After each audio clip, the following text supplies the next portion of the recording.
नमस्कार, आपका स्वागत है हमारे चैनल द फार्मा कोर्स 2.0 पे। तो आज के इस वीडियो में हम देखने वाले हैं फार्मेसी लॉ एंड एथिक्स के इम्पॉर्टेंट एमसीक्यूज़ के बारे में। हमारा ये पार्ट 4 है एमसीक्यू सीरीज़ का। जो हम एमसीक्यूज़ देख रहे हैं फार्मेसी लॉ एंड एथिक्स के, उसका ये पार्ट 4 है। हमने इससे पहले 3 पार्ट देखे, अगर वो आपने नहीं देखे होंगे तो आप हमारे चैनल पर जाकर देख सकते हैं। तो देखते हैं एमसीक्यूज़।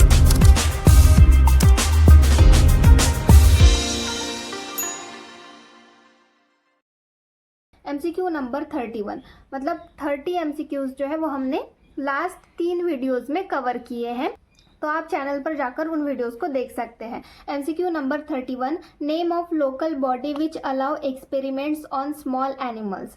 तो लोकल बॉडी के बारे में यहाँ पर पूछा गया है, ऐसी लोकल बॉडी जो कि स्मॉल एनिमल्स के ऊपर एक्सपेरिमेंट करने के लिए अलाउ करती है, ऐसी लोकल बॉडी का नाम क्या है, यहाँ पर हमें पूछा गया है। ऑप्शंस दिए गए हैं ACPCSEA, BIAEC, CIACE, DIECC।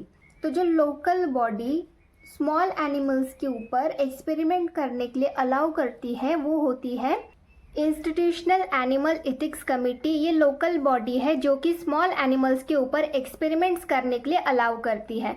तो यहाँ पर शॉर्ट फॉर्म्स दिए हैं, तो इनमें से इंस्टीट्यूशनल एनिमल एथिक्स कमेटी, ये फुल फॉर्म किसका है?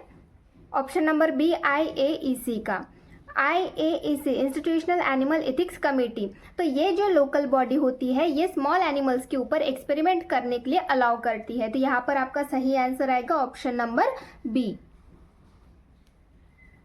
देन नेक्स्ट है MCQ number 32, as per D&C schedule J prescribe. तो ड्रग एंड कॉस्मेटिक एक्ट के तहत शेड्यूल J क्या प्रिस्क्राइब करता है, ये यहाँ पर हमें पूछा गया है। तो शेड्यूल J क्या प्रिस्क्राइब करता है? List of disease and alignments which a drug may not claim to prevent और क्योर। तो ऐसे डिसीज की लिस्ट जिनको कोई भी ड्रग जो है वो क्लेम नहीं करता कि वो उसको प्रिवेंट कर सकता है या फिर क्योर कर सकता है। वो ड्रग उसको कंट्रोल, उस कंडीशन को कंट्रोल कर सकता है पर उसको प्रिवेंट या फिर क्योर नहीं कर सकता। ऐसे जो डिसीज कंडीशंस होते हैं, ऐसे डिसीज कंडीशन की लिस्ट जो है वो हमें शेड्यूल J में दी है। तो इस तरीके से शेड्यूल J ये प्रिस्क्राइब करता है एज पर D&C एक्ट के तहत। देन नेक्स्ट है MCQ number 33, list of colours permitted to be used in cosmetic is covered under schedule. तो जो लिस्ट होती है किसकी? कलर्स की। जो कलर्स की लिस्ट होती है जो कि परमिटेड किए गए हैं, मतलब उनको परमिशन दी गई है कॉस्मेटिक्स में यूज़ करने के लिए। जो कलर्स होते हैं, ऐसे कलर्स की लिस्ट जो है वो कॉस्मेटिक्स में यूज़ करने के लिए उनको परमिशन दी है। तो ये कौन से शेड्यूल के अंडर में आता है? ये जो लिस्ट है कलर्स की, ये कौन से शेड्यूल के अंडर आती है, ये यहाँ पर हमें पूछा गया है। ऑप्शंस दिए गए हैं A schedule Q, B schedule R, C schedule S and D schedule T। तो जो लिस्ट होती है कलर्स की वो शेड्यूल Q में दी है। शेड्यूल Q में हमें कलर्स की लिस्ट दी है, तो यहाँ पर आपका सही आंसर आएगा option number A। Then next है MCQ number 34, which of the following is prohibited to be imported. तो हमें ऑप्शंस दिए गए हैं, उनमें से कौन सी चीज़ हम इम्पोर्ट नहीं कर सकते, ये यहाँ पर हमें पूछा गया है। ऑप्शंस दिए गए हैं A toilet preparation, B Ayurvedic drug, C miss branded drug, D schedule C and D drug. तो ऑप्शंस आप देखिए, ऑप्शंस में से जो मिस ब्रांडेड ड्रग होता है, तो मिस ब्रांडेड ड्रग्स जो होते हैं वो हम इंपोर्ट नहीं कर सकते, उनकी क्वालिटी चीप होती है। ऐसे ड्रग्स हम इंपोर्ट नहीं कर सकते, ऐसे ड्रग्स को इंपोर्ट करने से मनाही की गई है। तो यहाँ पर आपका सही आंसर आएगा option number C, miss branded drug. अब कुछ बच्चे कंफ्यूज हो जाते हैं टॉयलेट प्रिपरेशंस में। टॉयलेट प्रिपरेशंस ये क्या है, आप नाम पर मत जाइए। टॉयलेट प्रिपरेशंस ये ऐसे ड्रग्स है जैसे कि ओपियम हो गया या फिर अदर नार्कोटिक ड्रग्स हो गए। ये जो ड्रग्स आते हैं ये टॉयलेट प्रिपरेशंस में आते हैं। तो ये हम इंपोर्ट कर सकते हैं, अगर लाइसेंस है तो उसके अंडर हम इंपोर्ट कर सकते हैं।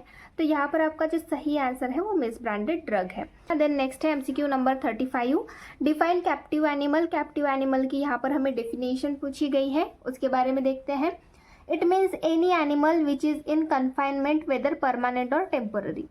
तो कैप्टिव एनिमल मतलब क्या होता है? ऐसा एनिमल, मतलब कोई भी एनिमल हो गया जो कि कन्फाइनमेंट मतलब जो बंदी है, ऐसा एनिमल जो कि बंदी है वेदर परमानेंट और टेम्पररी, टेम्पररी मतलब कुछ समय के लिए या फिर परमानेंटली हमेशा के लिए किसी के पास है तो ऐसे एनिमल को हम बोलते हैं कैप्टिव एनिमल। देन नेक्स्ट है MCQ number 36, which authority issue the drug manufacturing licence. तो कौन सी अथॉरिटी जो है वो ड्रग मैन्युफैक्चरिंग लाइसेंस जो है वो देती है। तो आपका यहाँ पर सिंपल सा आंसर है लाइसेंसिंग अथॉरिटी। जो लाइसेंसिंग अथॉरिटी जैसे कि CDSCO हो गया, तो ये जो अथॉरिटीज़ होती है ये लाइसेंसिंग अथॉरिटीज़ होती है, तो ये ड्रग मैन्युफैक्चरिंग लाइसेंस जो है वो इश्यू करती है। देन नेक्स्ट है MCQ number 37, medical devices rule were establish in the year. जो मेडिकल डिवाइस रूल्स हैं वो कौन से ईयर में इस्टेब्लिश हुआ है, ये यहाँ पर हमें पूछा गया है। ऑप्शंस दिए गए हैं, A 1971, B 1917, C 1997, D 1979। तो यहाँ पर आपका सही आंसर आता है option number A 1971।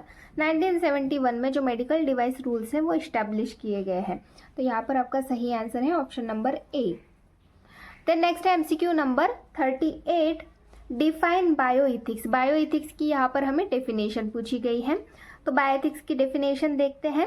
बायोइथिक्स is an interdisciplinary field of study that examines the ethical, social and legal implications of biomedical research, health care delivery and health care policy.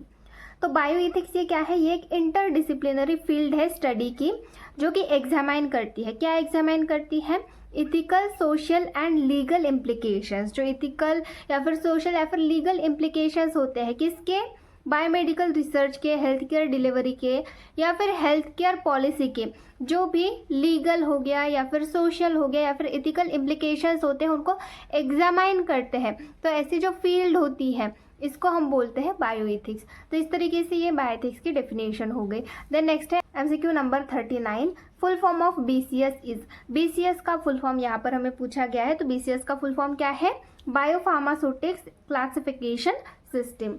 आपको chapter है BCS system करके, तो यहाँ पर BCS का full form क्या है, biopharmaceutical classification system. आप इस तरीके से भी लिख सकते हैं।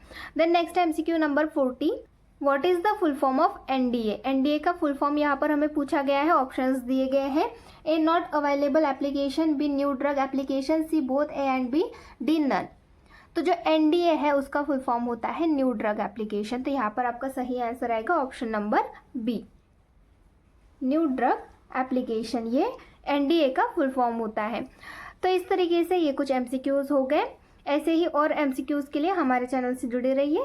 Thank you.